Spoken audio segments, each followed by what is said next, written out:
Olá pessoal, eu sou o Rodrigo, estamos aqui com mais um vídeo das nossas jornadas literárias e hoje eu gostaria de conversar com vocês sobre um tema que eu acho que está presente na vida de muitas pessoas que começam a entrar em alguma via, né, de apreensão literária da experiência humana.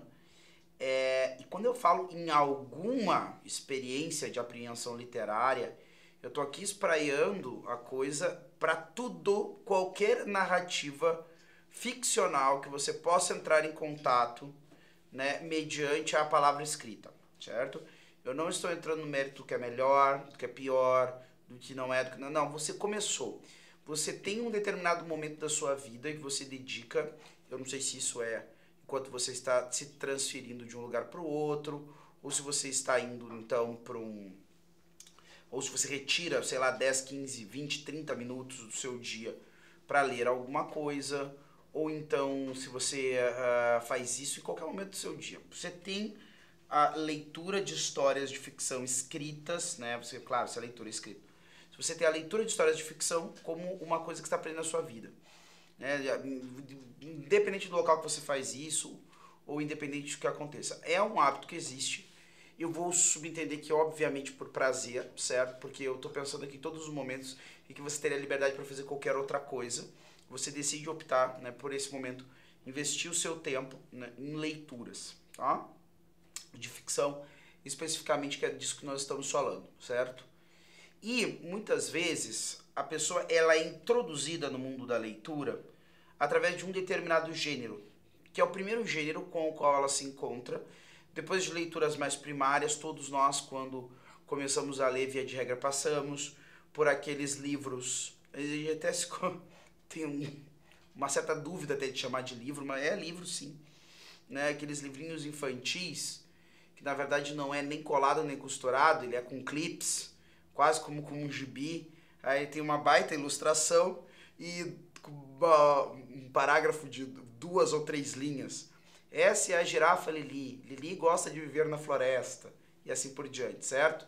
Todos passaram por isso, depois que o cara passa por isso, que é o normal da alfabetização, você começa a entrar então em contato com livros que contam para você uma história complexa ou com um mínimo de complexidade. Por exemplo, no meu caso, eu passei pela coleção Vagalume da editora Ática, né? Eu trazia várias histórias infanto-juvenis reunidas nessa coleção que levava esse nome, então Vagalume, que era o selo, né, da coleção dessa editora, é o qual eu tive contato com várias histórias, geralmente eram thrillers, né, ou em algum grau, algum tipo de romance muito simples de formação, o que hoje nós chamaríamos de romances YA ou para jovens adultos. Tá? Então nós estamos diante desse quadro. Depois, o muito natural é que aconteça com as pessoas que elas rumem para as histórias ou de terror, né, propriamente, ou então para histórias menos de terror, mais detetive.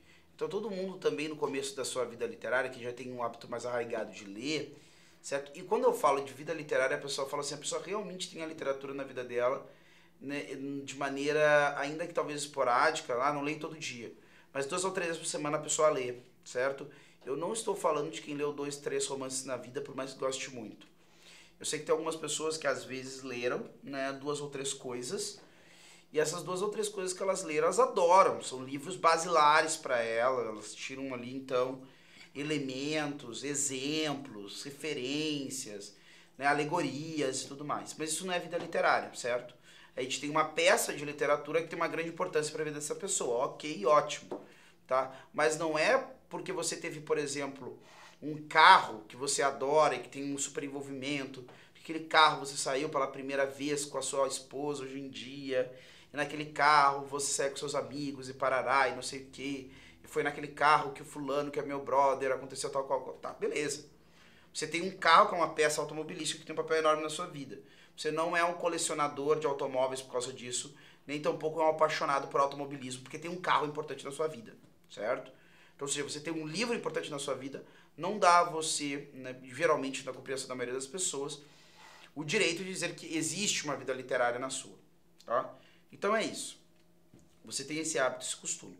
Quem geralmente tem esse hábito de ter, pelo menos ao longo da sua vida, pelo menos umas 2, 3 vezes por semana, a experiência de ler uma ou mais obras de literatura, ou melhor ainda, na literatura ficcional, de ficção, geralmente vai passar por esse gênero, que é o gênero do romance policial, ou ainda do romance de crime, e esse tipo, e outros, né, mais ou menos situados nisso, ou thriller de maneira geral, a questão da solução de um mistério, assim por diante.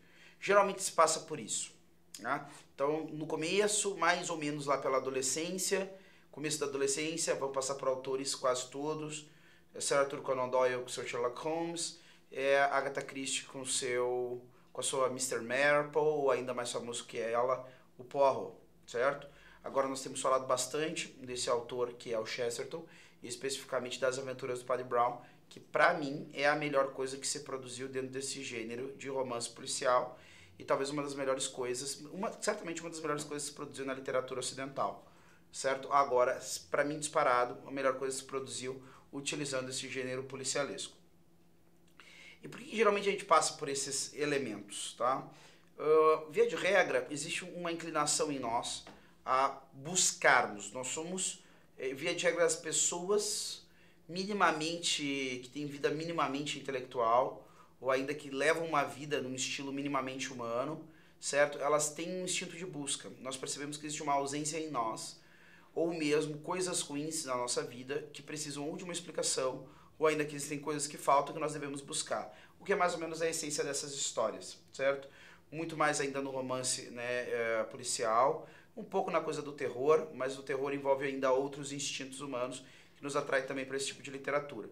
Mas dentro do romance policial, via de regra, nós estamos diante de uma alegoria bastante interessante da nossa vida.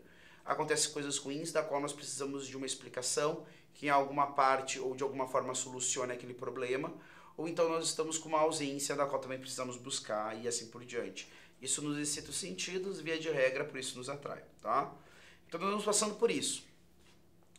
Hoje em dia talvez faça menos sucesso do que fez em outras épocas o gênero do romance policial, e está em grande, né, voga a coisa do YA, né, da literatura de jovens adultos, que até agora me parece, na verdade, uma repaginação do que antigamente nós chamávamos de infanto-juvenil, certo? Dessas histórias, por exemplo, que a gente tinha na dita coleção Vagalume e outras congêneres, certo?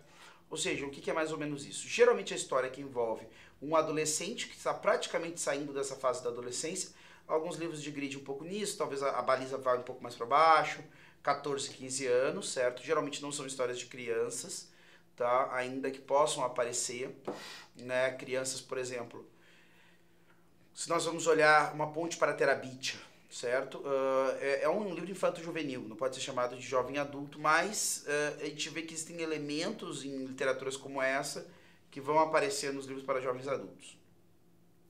E esses livros para jovens adultos, então, vão ter geralmente isso, né? O meu personagem ele tem entre 16 e 19 anos, certo? Ele está numa fase de transição e ele tem que entrar mais ou menos, né, num acerto com ele mesmo e a sua nova realidade, certo? Ele se vê meio que num limiar, onde ele sabe que ele não é mais criança, mas ele ainda está incomodado com as exigências do mundo adulto, certo? Isso é muito sintomático do período que nós estamos vivendo. A gente está vivendo uma adolescência. Não é incomum as pessoas dizerem isso, né? Os 30 são os novos 20, certo? Ou seja, o que antes era para a geração anterior, os 20 e poucos anos, agora está sendo para a nossa nova geração os 30 e poucos, né? Ou seja, o cara passa quase que num contínuo de adolescência que começa, curiosamente, e talvez nós percebamos isso também como um efeito um pouco da borboleta que sai antes do que deveria da crisálida, né? Ou seja, aquele sujeito é talvez totalmente despreparado do ponto de vista emocional e estrutural, apresentado com entre 9 e 11 anos por uma série de realidades aonde os adultos, por exemplo, de gerações anteriores, só foram tomar contato talvez 5, 7 ou 10 anos depois.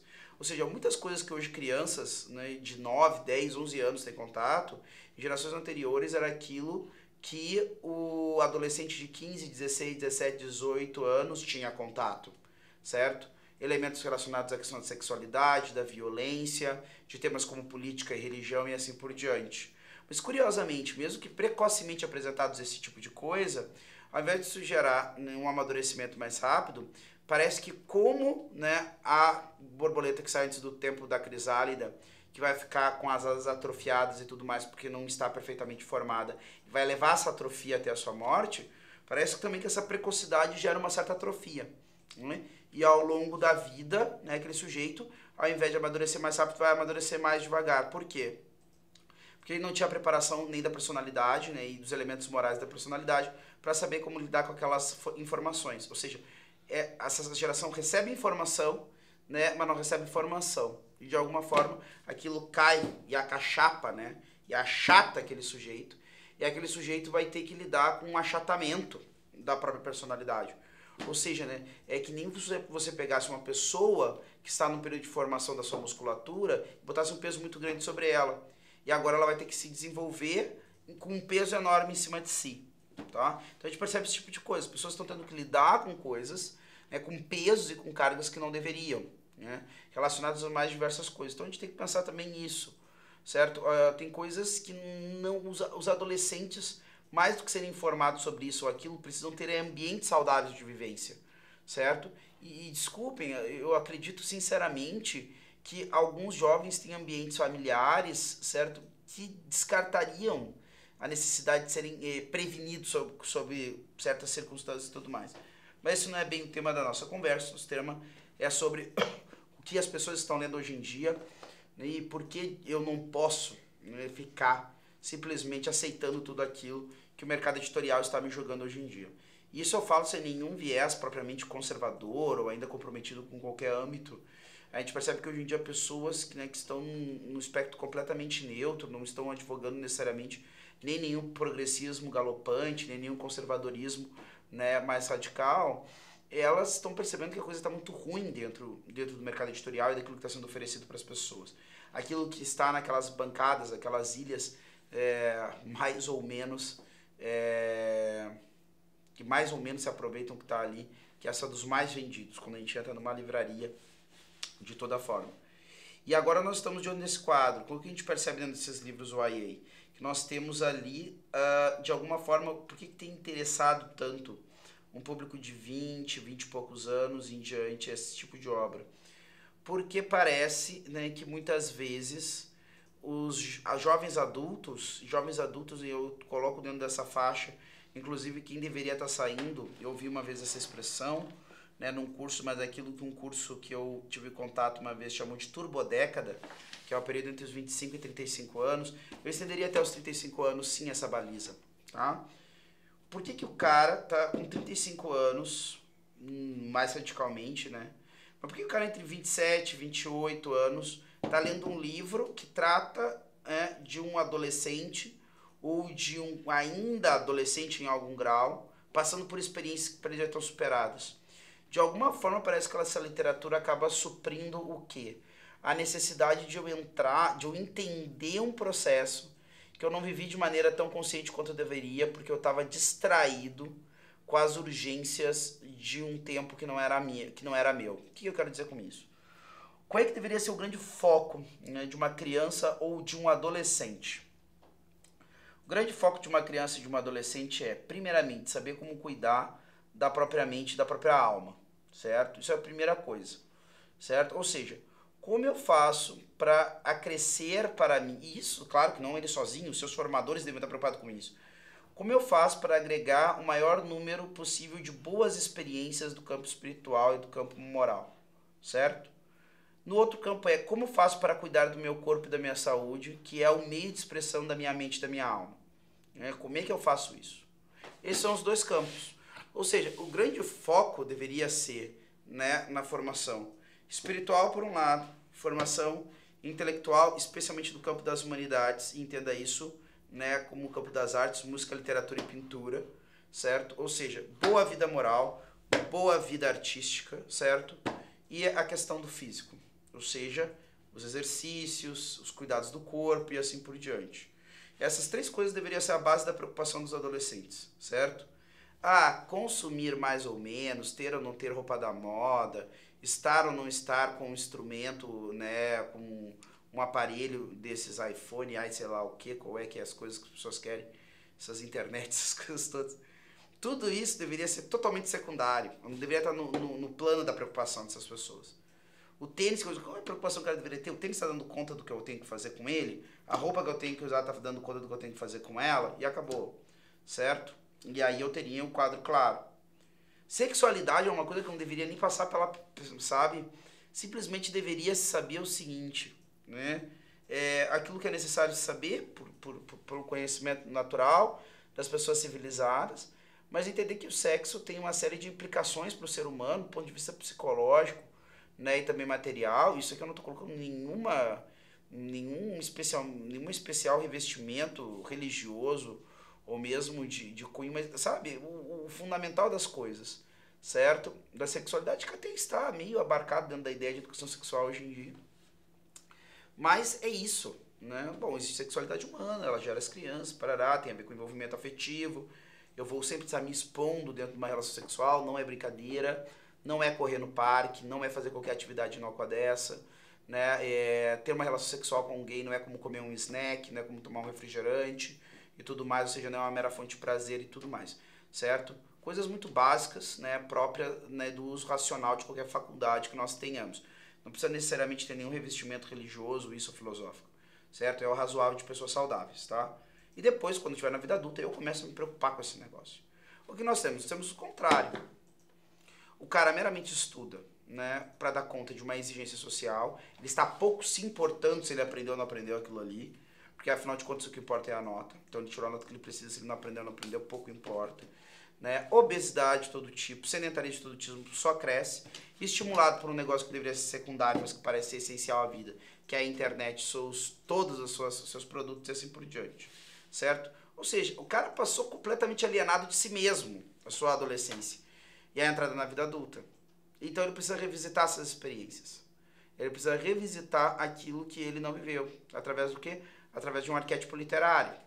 É claro, pessoal, que isso aqui é uma generalização que pode, né, não caber e realmente não vai caber na vida de várias pessoas. Tem várias pessoas que talvez estejam vendo isso aqui e dizem, não, Rodrigo, eu não vivi assim. Certo? E ótimo, maravilhoso se você não viveu assim. Só que existe uma massa de pessoas, e eu não sei se uma maioria, mas um grupo muito grande, que não é um grupo que não dá para ignorar, que tem vivido dessa maneira que eu estou descrevendo. Que é o que? É uma maneira alienada de si mesmo. Certo? E quando vão ter um encontro literário, né, um encontro com a literatura, levam essa alienação junto. E a primeira coisa que o cara percebe é o seguinte, está faltando um negócio. Eu sou algo que eu não sei como chegou a ser. Ou seja, o cara chega lá nos seus 20 e poucos anos, ou talvez nos seus 30 e poucos anos, e ele não sabe como é que ele chegou lá. É mais ou menos como alguém que tenha dormido durante toda uma viagem e não viu nada da paisagem. Como é que eu cheguei em montanha? Pô, tô no meio das montanhas aqui, meu Deus. E agora?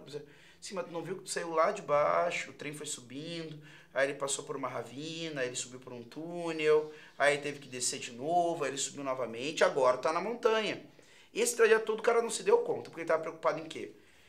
Em ter estímulos e prazeres diversos. Se esbanjar de comida, se esbanjar de descanso, se esbanjar de sexo, seja por pornografia, seja por relações materiais e tudo mais. Isso é comer, beber, né, fornicar, isso aí foi a vida do cara.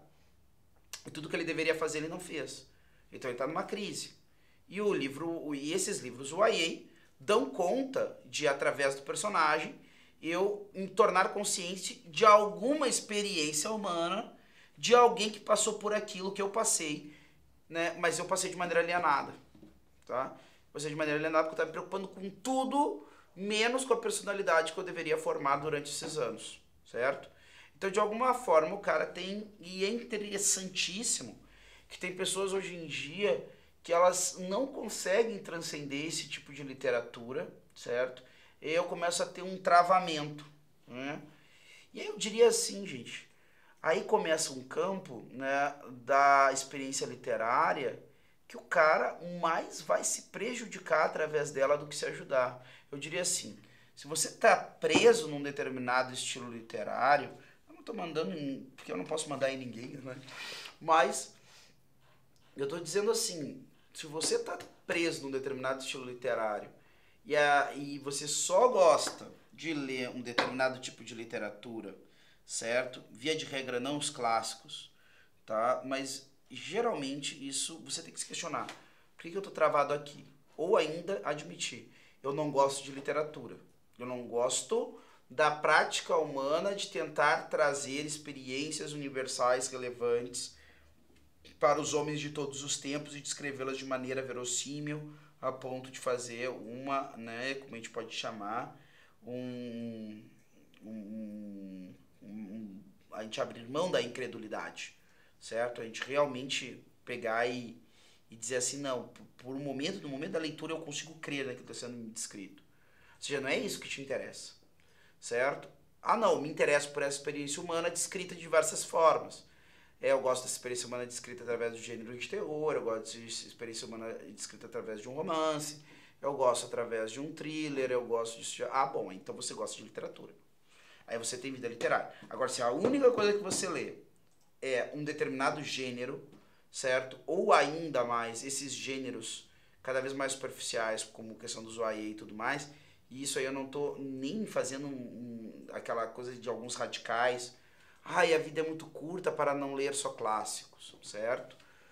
Não há nenhum mal para quem consegue levar isso com alegria. Você está alegre só lendo os clássicos, certo? Não, só leio, Rodrigo, aquilo que passou pela prova do tempo, é fruto da experiência humana comprovada e eu sei que tem algo a me acrescentar, maravilhoso. Você está feliz fazendo isso? Ótimo. Esse é o ideal? Pode-se dizer até que é, certo? Pensando de que empregar a literatura, né, naquilo que é de melhor em mim, esse é, no mínimo, um ideal, certo? Ou é muito provável que isso seja o ideal. Porém, quando a gente sabe que a vida humana é maior, mais ampla, certo? Do que certos conceitos mais fechados, a gente pode dizer também que é mal, ou má, ou tende à maldade, uma pessoa que não, sim, muitas vezes lê coisas, né, para que usem menos da necessidade, da compreensão, da razão e tudo mais, por isso leituras mais leves. E aquela leitura para ela é o dito, né, passatempo não, mas uma forma de descanso. E algumas das literaturas, né, tanto contemporâneas como do passado, nos trazem esse descanso. A literatura YA talvez seja. E às vezes é muito bom mesmo a gente parar e tentar rever, né, o tema da nossa adolescência e do começo da nossa vida adulta sobre o aspecto de um outro ponto de vista. Isso ajuda a gente a rever as coisas. Agora, a pergunta é, se eu estou travado nesse tipo de gênero, ou se eu estou travado num determinado tipo de gênero, eu não estou meramente revisitando aquele local para fazer uma releitura, né, da minha experiência formativa que eu tive até hoje. Na verdade, o que eu estou fazendo é fugir de mim para me refugiar num passado, né, ou numa literatura que remete ao meu passado, ou a um drama do passado, e ali então me enclausurar e ali estagnar. E é nisso que a literatura começa a não contribuir para a formação da personalidade, mas ao invés disso alimentar a doença, como a gente vai comentar, certo? Por isso a gente tem que abandonar de vez, e eu concluo, né, nossa pequena conversa aqui sobre essas questões literárias, dizendo isso. A gente tem que começar a parar de dizer esse negócio de que leia qualquer coisa, mais leia. Eu diria assim, olha, em muitos casos isso é válido, mas em outros talvez não. Tem pessoas que, dependendo de como elas conduzem a sua vida, né, com os livros ou da literatura que elas leem, era melhor que elas não lessem nada, certo? Então, ou seja, a gente tem que começar a entender que a gente tem que começar a parar de canonizar. É interessante. Tem ateu, né? Tem pessoas que não têm nenhuma vinculação religiosa, mas que canonizam algumas coisas. Dão um atributo divino para algumas coisas. E eu acho que muitas vezes a questão da leitura e da literatura é justamente porque a gente está num país de poucos leitores, certo? De pouco apreço pela literatura. Eu acho que no país se criou, por parte até dos educadores, né, exasperados já, desesperados já, e face ao completo desinteresse pela palavra escrita, certo? Ah, não leia de qualquer forma, leiam pelo amor de Deus. E a gente tem que começar a entender, certo? Que a leitura, ela também pode trazer vícios, pode trazer, alimentar paranoias, pode ser prejudicial, pode ser sim um atravancamento, né, na formação da personalidade de alguém. Ou seja, né, se ainda por um lado, na maioria dos casos, acredito eu, o hábito da leitura, né, e da proximidade com a literatura é uma coisa boa, existem sim casos que ela pode ser muito deletéria, certo? O que isso quer dizer? Que tem pessoas que é melhor que não leiam nada? Não, é bom que elas desenvolvam um hábito da leitura, certo? Mas esse hábito, como todos os hábitos humanos, pode sim se depravar, pode sim acabar declinando e acabar se pervertendo, certo? Isso aí tem que ficar muito claro. Então, e nisso, depois na sequência, né, no nosso próximo vídeo, nós vamos conversar sobre os clássicos em si. Né? Por que eu preciso de uma ascese literária? Porque agora falamos um pouco o que pode acontecer quando ficamos travados em algum gênero meramente pelo prazer ou até por um mau escapismo. Né? O que é o mau escapismo? Sair daquilo que nós deveríamos estar ou fugir dos nossos deveres. O que é o bom escapismo? Bom, o bom escapismo é, né, levar a nossa mente para coisas superiores, ainda que a gente tenha que suportar nesse mundo coisas ruins, certo?